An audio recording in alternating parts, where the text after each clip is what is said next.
अक्सर आपने देखा होगा कि जहां भी ब्लड डोनेशन का कैंप होता है वहां पर बड़े बड़े श्लोक लिखे जाते हैं, जैसे रक्तदान महादान। और ये इसलिए किया जाता है कि लोग ज्यादा से ज्यादा जागरूक हो, लोग ज्यादा से ज्यादा कैंप में आए और ज्यादा से ज्यादा ब्लड डोनेट करें।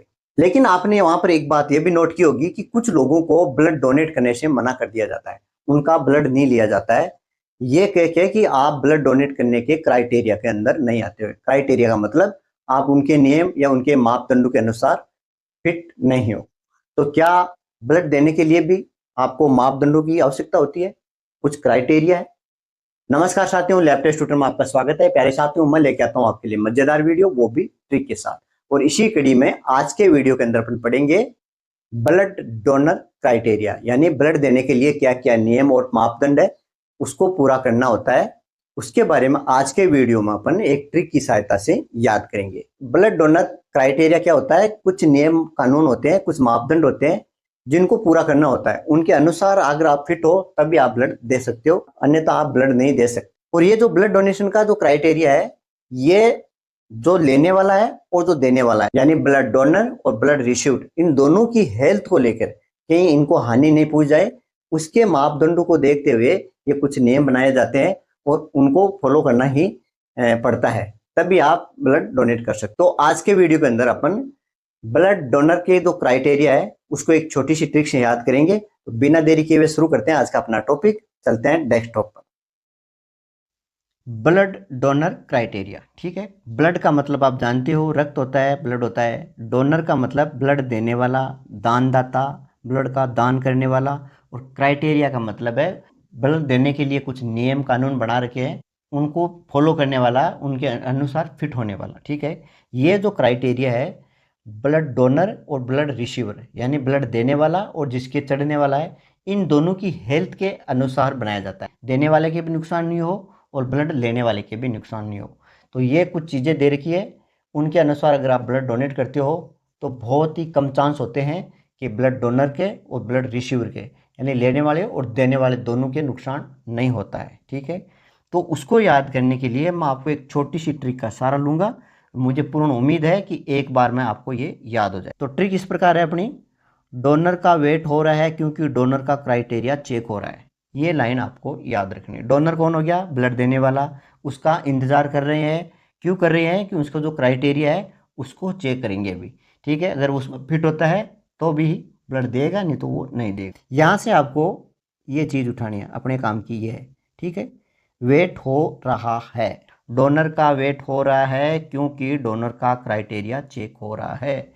मतलब क्या क्या चीज़ें हैं, फिट हो रहा है नहीं हो रहा है देने के लिए, वो चेक हो रहा है, इसलिए उसका हम इंतज़ार कर रहे हैं, ठीक है। अब ये लाइनें मैंने क्यों ली, क्यों इंपॉर्टेंट है, उसको देख लेते हैं।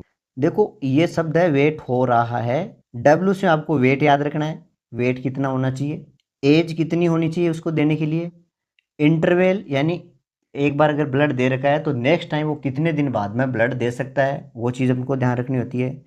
टेम्परेचर और अन्य स्वास्थ्य, मिनिमम हीमोग्लोबिन कितना होना चाहिए, ऑक्यूपेशन वो क्या बिजनेस करता है, कौन सा धंधा करता है, किन लोगों को अलाउ करते हैं, किसको नहीं करते हैं, वो देखेंगे। रिस्क डिजीज यानी कौन कौन सी डिजीज नहीं होनी चाहिए, उनका टेस्ट तुरंत लगाना चाहिए, जिसके अंदर आपका HIV हेपेटाइटिस वगैरह है, VDRL है, ये टेस्ट अपन देखते हैं उसके अंदर, जो ब्लड के थ्रू ट्रांसफर होने के ज़्यादा चांस। हैबिट, कोई ड्रग तो नहीं ले रहा है, कोई ड्रग एब्यूज तो नहीं है, इसके अलावा अल्कोहल वगैरह तो नहीं ले रहा है, अल्कोहल ले रहा है तो कितने समय पहले लेनी चाहिए, इन चीज़ों पर हम डिस्कस किए। इसके अलावा अपन देखेंगे एलर्जी, यानी स्किन एलर्जी के अलावा कुछ बहुत सारी ऐसी एलर्जी होती है जो रिएक्शन कर जाती है, उनका अपन को ध्यान रखना होगा। तो ये वेट हो रहा है, इससे अपन की ये प्रमुख जो बिंदु है वो याद हो जाएगा, ठीक है। अब देखते हैं अपन वन बाय वन शुरू करते हैं एक एक को। तो सबसे पहले अपन देखते हैं वेट, एक नंबर अपना वेट है। तो वेट का मतलब है कि आपका कितना वजन होना चाहिए, कितना वेट होना चाहिए जो ब्लड दे सके। किसी भी व्यक्ति का अगर 45 किलो या इससे ऊपर का वजन है तो वो ब्लड डोनेट कर सकता है, ये पहला क्राइटेरिया हो गया। लेकिन इसमें कुछ शर्तें और दे रखी है कि यदि आपका वजन 45 किलो है तो आप 350 ml डोनेट ही कर सकते, इससे ज़्यादा का ब्लड डोनेट नहीं कर सकते। इसके अलावा अगर आपको एफेरेसिस जानते हो, डायरेक्ट प्लेटलेट चढ़ाते हैं, ठीक है। तो अगर वो एफेरेसिस देना है तो आपका कम से कम 50 किलो वजन होना चाहिए। और आपको अगर 450 ml ब्लड डोनेट करना है तो 55 किलो वजन होना चाहिए। तो इसमें जो मुख्य बिंदु है वो घूम फिर के यही है, कोई भी व्यक्ति जिसका वजन 45 किलो है या इससे ज़्यादा है वो ब्लड डोनेट कर सकता है। ठीक है। दूसरा पॉइंट है एज, यानी ये आपका डब्ल्यू हो गया, दूसरा हो गया ए वेट वाला। ठीक है। तो इसमें एज दे रखी है कम से कम 18 साल का होना चाहिए और मैक्सिमम 65 साल का होना चाहिए। ये एज ग्रुप है। इससे अगर 17 साल का है तो वो ब्लड डोनेट नहीं कर सकता, 65 से ज़्यादा है तो भी ब्लड डोनेट नहीं कर सकता। ठीक है। अब उसमें कुछ कंडीशन और दे रखी है कि आप फर्स्ट टाइम ब्लड डोनेट कर रहे हो, सपोज करो आप अगर 62 साल के हो और आप ब्लड डोनेट करना चाह रहे हो फर्स्ट टाइम, तो आपका ब्लड डोनेट नहीं होगा। फर्स्ट टाइम के लिए आपको 60 साल का होना अनिवार्य है। 60 साल से कम उम्र है तो ही आप ब्लड डोनेट कर सकते हो, और आपने भविष्य में कभी ब्लड दे रखे हो तो आप 65 साल तक ब्लड दे सकते हो। ठीक है। एफेरेसिस के लिए भी वही सेम है, 60 साल, यानी एफेरेसिस हुई या फर्स्ट टाइम ब्लड दे रहे हो तो 60 साल है, बाकी 65 साल तक आप ब्लड दे सकते हो। ठीक है। 2 पॉइंट हो गया। तीसरा है इंटरवेल, ये आपका डब्ल्यू हो गया, ए हो गया और आई, 3 पॉइंट हो गए। ठीक है। इंटरवेल का मतलब है कि आपने पहले ब्लड दिया है तो ब्लड देने के कितने दिन बाद में दोबारा ब्लड दे सकते हो। ठीक है। यानी आज आपने ब्लड डोनेट किया है तो कितने दिन बाद में आप दोबारा ब्लड डोनेट कर सकते हो, वो हो गया इसका इंटरवेल। ठीक है। तो इसमें 2 कंडीशन है, मेल के अंदर 90 दिन 3 महीना होना चाहिए और फीमेल के लिए 120 दिन यानी 4 महीना।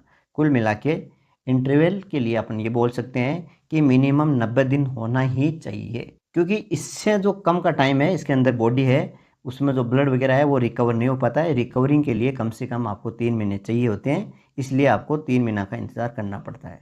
ठीक है। तो आप 3 मंथ लिख सकते हो या 90 दिन लिख सकते हो। चौथा है टेम्परेचर एंड टोटल हेल्थ। ठीक है। ये हो गया आपका 1 2 3 और 4 टेम्परेचर वाला। ठीक है। तो टेम्परेचर आपका 37.5 डिग्री होना चाहिए नॉर्मल। ठीक है। बिल्कुल हेल्थी होना चाहिए, इन्फेक्शन फ्री होना चाहिए, इन्फेक्शन नहीं होना चाहिए, मेंटली और फिजिकली दोनों बिल्कुल स्वस्थ होगा तभी ही आप ब्लड दे सकते हो। इसके अलावा आपके फीवर नहीं होना चाहिए, कोल्ड नहीं होना चाहिए, कफ नहीं है, कोई एक्टिव डिजीज तो नहीं है, इन चीज़ों का आपको ध्यान रखना होगा। बीपी वगैरह नॉर्मल होनी चाहिए, पल्स रेट है। ठीक है। यानी कुल मिला के जितने भी फिजिकल एग्जामिनेशन है वो बिल्कुल नॉर्मल होना चाहिए, तभी आप ब्लड डोनेट कर सकते हो। ठीक है। इसके बाद में हो रहा है एच का मतलब आपका हीमोग्लोबिन। हीमोग्लोबिन मिनिमम 12.5 ग्राम होना चाहिए, अगर इससे कम है तो आप ब्लड डोनेट नहीं कर सकते, इससे ऊपर है तो ही आप कर, इससे कम होगा तो आप खुद एनीमिक हो जाओगे। ठीक है। आप खुद एनीमिया के शिकार हो जाओगे, इसलिए ये मिनिमम क्राइटेरिया दे रखा। ऑक्यूपेशन, ये भी एक इंपॉर्टेंट है। ऑक्यूपेशन का मतलब होता है आप क्या बिजनेस करते हो, किस टाइप का धंधा करते हो। तो इसके अंदर कुछ चीज़ें हैं उनको आप इग्नोर मारा जाता है, जैसे आप ड्राइवर हो, ट्रक ड्राइवर हो या फिर लॉन्ग चलने वाले ड्राइवर हो तो उनको मना कर दिया जाता है। दूसरा है जो सेक्स रैकेट्स वगैरह से जुड़ा हो, ठीक है, उनको भी मना कर दिया जाता है। जहाँ सेक्सुअल डिजीज फैलने का ज़्यादा चांस हो उन लोगों को इग्नोर मारा जाता है, क्योंकि ब्लड के थ्रू जिस पेशेंट को चढ़ाना होता है उसके कोई नई डिजीज हो जाएगी, इसलिए उसको मना कर दिया जाता है। आईवी नहीं लगी हो, ड्रग्स का यूज़ नहीं कर रहा हो, ये चीज़ें अपन को उसके अंदर देखनी होती है। ठीक है। कोई मेजर सर्जरी वगैरह वो भी नहीं होनी चाहिए उसके। टैटू वगैरह है वो भी होता है, ईयर नोज इनमें जो है, ईयर कान नाक नहीं बिंदे हुए चाहिए।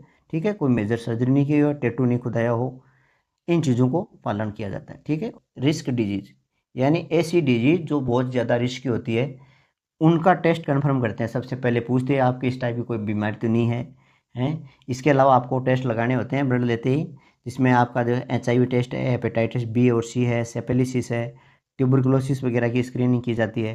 ये छोटे छोटे जो टेस्ट होते हैं वो लगा के देखते हैं कि कोई रिस्क डिजीज़ तो इनके अंदर नहीं है, वो चेक की जाती है। ठीक है।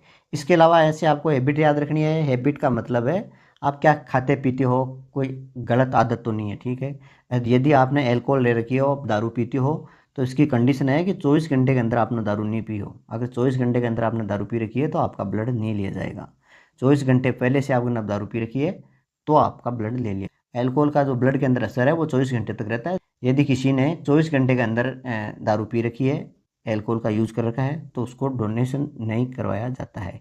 इसके अलावा स्मोकिंग वगैरह इमीडिएटली कुछ घंटों के अंदर आपने स्मोकिंग नहीं की हो, घंटे 2 घंटे के अंदर, उसको देखा जाता है। अगर कर रखी है तो उसको मना कर दिया जाएगा। कोई ड्रग खाने की आदत तो नहीं है, एक नींद की गोलियां खाते हैं, कुछ कुछ जो नशे की गोलियां खाते हैं, तो इस टाइप का कोई हो तो उसको भी मना कर दिया जाता है। और प्रॉपर हाइड्रेशन, उसको पानी पिलाया जाता है फुल, और ठीक है, रेस्ट के लिए भी उसको बोला जाता है। ठीक है, ये चीज़ें इसके अंदर नोट।